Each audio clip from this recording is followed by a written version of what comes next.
যদি প্রভুপাদ না হয়তো তবে কি হয়তো? যদি প্রভুপাদ না হয়তো আমরা আজকে এখানে হতাম না। তাহলে যদি আমরা এখানে আছি, কণ্ঠিতে গলাতে কণ্ঠিমালা, মাথায় তিলক, হাতে জপমালা এবং প্রসাদ ভোজন করছে, ভগবান দর্শন করছে, তার মূল কারণ হচ্ছে আমরা শুনি জানি।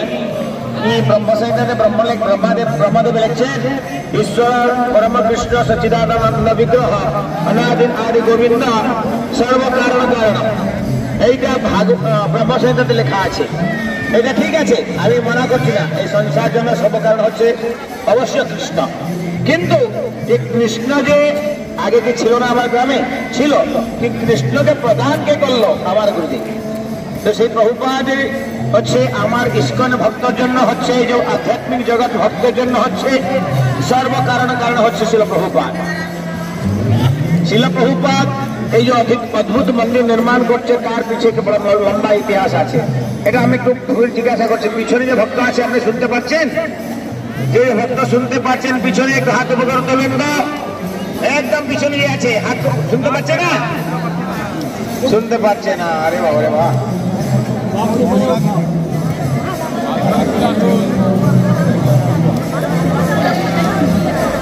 হরে কৃষ্ণ হরে কৃষ্ণ, হরে বল হরে বল হরে বল। হয়ে গেল?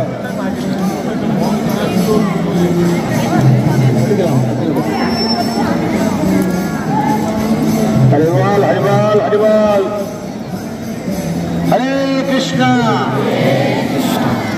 এই যে অদ্ভুত মন্দির তৈরি দেখছেন আপনি, এই মন্দির বিষয়ে ভগবান স্বয়ং নিত্যানন্দ প্রভু, জয় জয়, স্বয়ং নিত্যানন্দ প্রভু যে আদি গুরু, যে বলরামের অবতার, শশীসুত হইল জয়ী নন্দনন্দন সেই শশীসুত হইল জয়ী, বলরাম হইল নিতাই, হ্যাঁ নাকি? স্বয়ং বলরাম আদিগুরু নিত্যানন্দ প্রভু এই মন্দির বিষয়ে বলেছিলেন, অদ্ভুত মন্দির এক হইবে প্রকাশ, গৌরাঙ্গের নিত্য সেবা হইবে বিকাশ।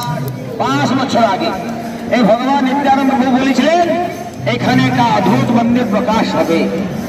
যেরকম সূর্য প্রকাশ হলে অন্ধকার নষ্ট হয়ে যায়, এরকম অদ্ভুত মন্দির প্রকাশ হবে। আর কি হবে না, গৌরাঙ্গের নিত্য নেলা হইবে বিকাশ। এই গৌরাঙ্গ মহাপ্রভু নিত্য সেবা, এই হরে কৃষ্ণ মহামন্ত্র বিকাশ হবে। আমরা দেখছি সূর্য উদয় আগে ধীরে ধীরে বুঝতে পারে আমরা এই সূর্য উদয় হবে করি নাকি?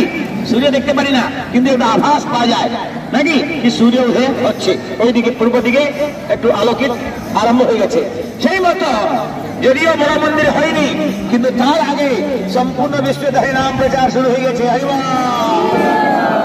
আজকে তারিখে আমার এই মায়াপুরে মোটামুটি 50 থেকে 60 দেশের লোক এখানে বসবাস করছে।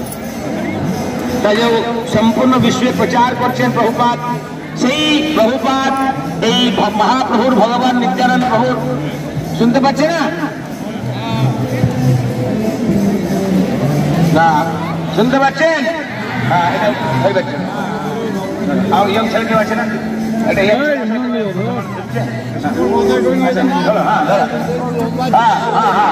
ওকে, লক্ষ্মী প্রভু চলে আসছে, তার আমরা এখানে আরম্ভ করতে পারবো নাকি? রাস্তা দিয়ে নাকি লক্ষ্মী প্রভু আসার জন্য রাস্তা রেখেছেন। লক্ষ্মী গোবিন্দ প্রভু কি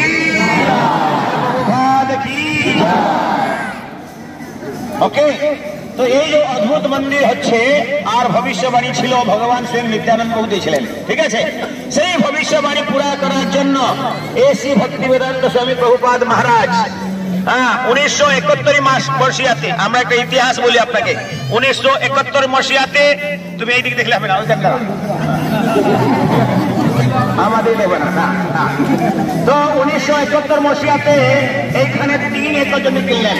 আর 1972 মসিহাতে সর্বপ্রথম মন্দির হয়েছে ভজন কুটির।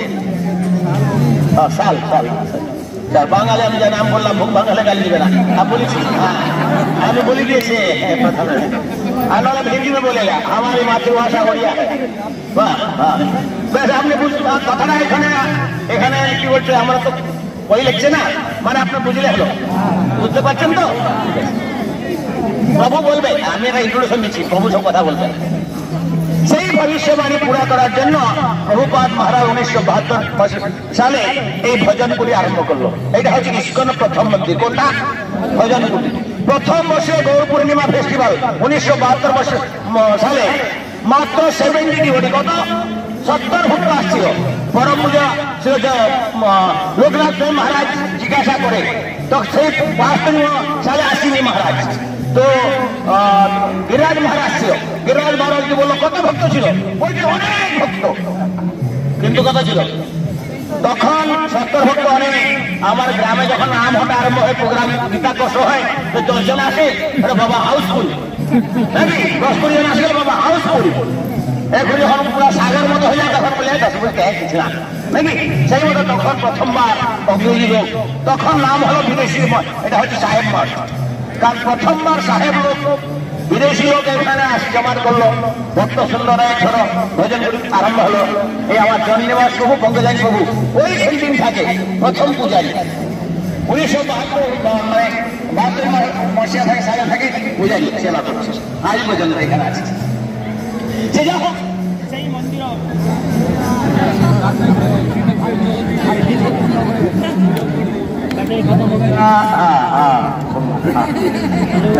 আচ্ছা, সেই 2019-12 প্রভুপাদ এই মন্দির জন্য ভূমি পূজা করে অ্যানাউন্স করলো।